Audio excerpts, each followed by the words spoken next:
Perang antara Iran dengan Amerika Serikat dan Israel memasuki babak baru. Ketiga negara ini terus galang kekuatan untuk memperkuat militer mereka.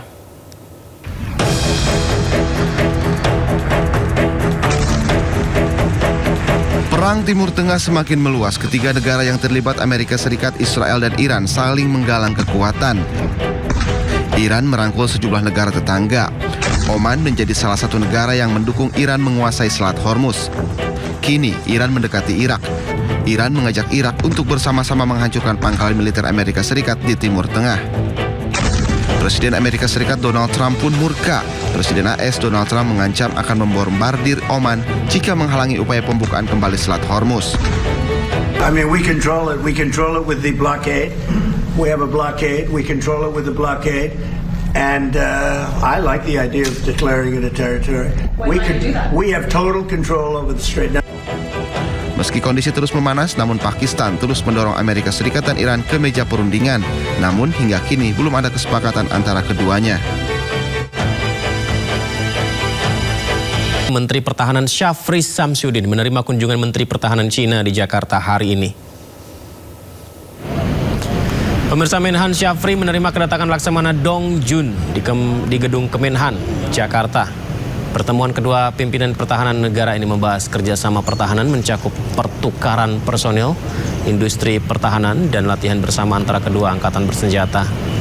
Pertemuan ini merupakan bentuk politik luar negeri Indonesia yang bebas aktif, sementara Cina ingin memastikan bahwa Indonesia tidak beraliansi pada pihak manapun, terutama terkait ketegangan di Pasifik.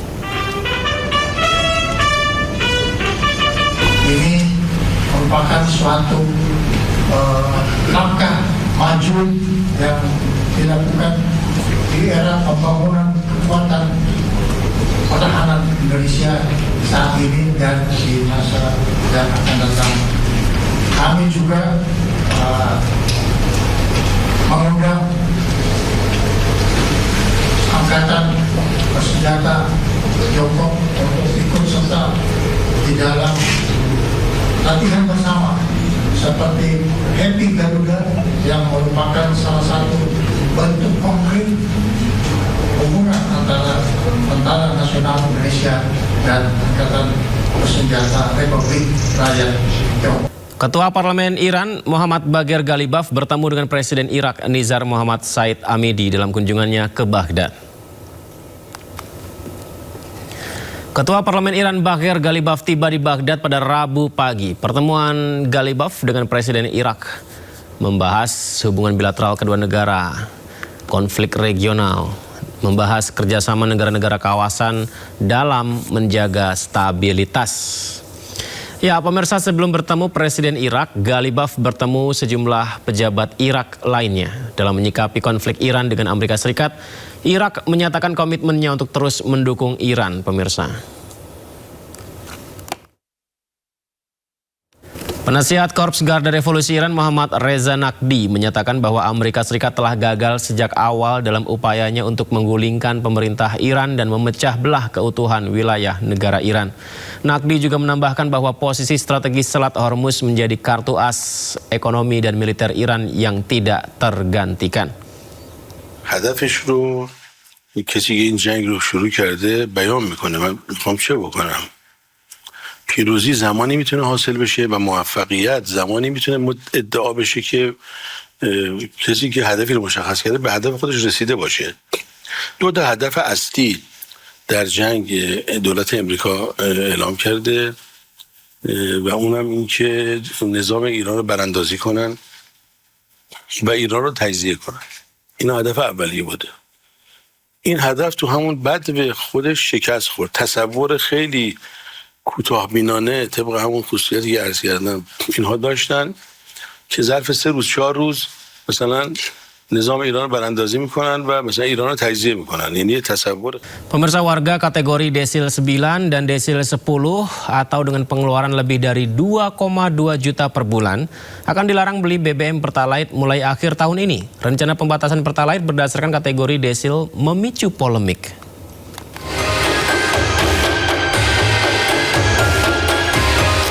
Banyak orang kaya masih beli BBM subsidi. Pemerintah bakal mengatur ulang penjualan Pertalite. Rencananya warga sangat kaya dan super kaya yang berada di kategori desil 9 dan 10 bakal dilarang beli BBM Pertalite mulai akhir tahun ini. Menteri SDM Bahlil Lahadalia menyatakan rencana itu masih dimatangkan. Namun Bahlil menekankan BBM subsidi seharusnya tidak dikonsumsi masyarakat mampu. Masa kita mau pakai subsidi? Yang sudah yang kaya-kaya yang sudah mampu itu jangan ngambil hak rakyat lah, kira-kira begitu. Subsidi itu ya untuk saudara-saudara kita yang berat menerimanya. Rencana pembatasan Pertalite berdasarkan desil memicu polemik. Terlebih beredar narasi warga desil 9 dan 10 adalah mereka yang memiliki pengeluaran lebih dari 2,2 juta per bulan per orang. Masyarakat menilai kategori tersebut tidak mencerminkan kondisi ekonomi sebenarnya. Menteri Sosial Syaifullah Yusuf pun angkat bicara. Menurut Mensos, pengelompokan desil bukan atas variabel gaji dan pengeluaran saja, tapi variabelnya banyak, mulai dari tingkat pendidikan, jumlah anggota keluarga, pekerjaan, kondisi hunian, kepemilikan aset hingga pengeluaran bulanan. BPS ya akan mengukur dan kemudian menentukan keberadaan setiap keluarga atau setiap individu dalam desil-desil itu, mulai dari desil 1 sampai desil 10. Sejak awal kami sudah sampaikan bahwa desil ini dinamis, ya karena data ini dinamis. Sebelumnya, BPS menyebut desil 9 dan 10 merupakan kelompok masyarakat di peringkat 20% teratas dari sisi kesejahteraan ekonomi. Selama ini kelompok sangat kaya dan super kaya masih banyak beli BBM subsidi. Akibatnya negara harus menanggung subsidi BBM hingga ratusan triliun rupiah setiap tahun. Pembatasan Pertalite bakal menghemat anggaran subsidi hingga 17 triliun rupiah per tahun. Tim Liputan iNews melaporkan.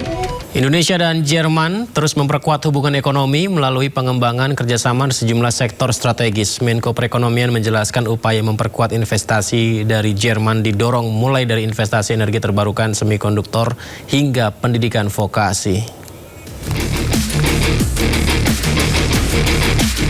Dalam pertemuan tertutup antara delegasi pemerintah Jerman dengan Menko Perekonomian Airlangga Hartarto, Indonesia mendorong sejumlah proyek potensial di sektor energi terbarukan serta penguatan rantai nilai industri semikonduktor untuk menjadi tujuan investasi Jerman ke depannya. Selain itu, kerjasama pendidikan vokasi turut menjadi perhatian dikarenakan Jerman dinilai memiliki keunggulan dalam pengembangan pendidikan berbasis keterampilan. Seperti diketahui, Jerman merupakan salah satu mitra penting Indonesia dan telah banyak berkontribusi dalam pertumbuhan ekonomi dengan lebih dari 250 perusahaan asal Jerman telah menjalankan bisnis serta beroperasi di Indonesia dengan total investasi kumulatif sepanjang 2021 hingga 2026 mencapai 1,23 miliar dolar Amerika.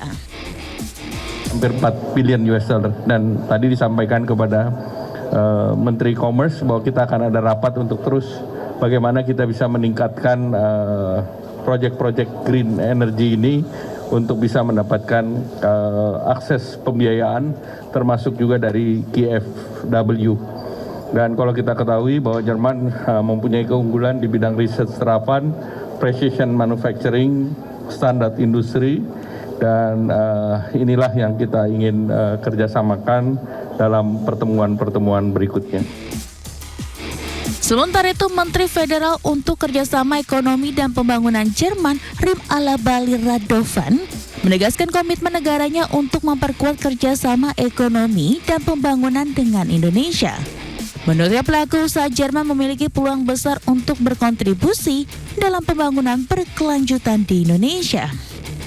A long-standing, trustful cooperation, especially in the development cooperation, and I'm looking to strengthen our cooperation in the economic sector and also development. So we talked about how we can strengthen German businesses being part of sustainable development in Indonesia, especially in the field of renewable energy. Selain investasi, kedua pihak juga membahas perkembangan Indonesia-European Union Comprehensive Economic Partnership Agreement yang diharapkan dapat ditandatangani pada tahun ini. Airlangga menambahkan keunggulan Jerman dalam riset terapan precision manufacturing dan standar industri menjadi bidang yang akan terus dikembangkan dalam kerjasama kedua negara.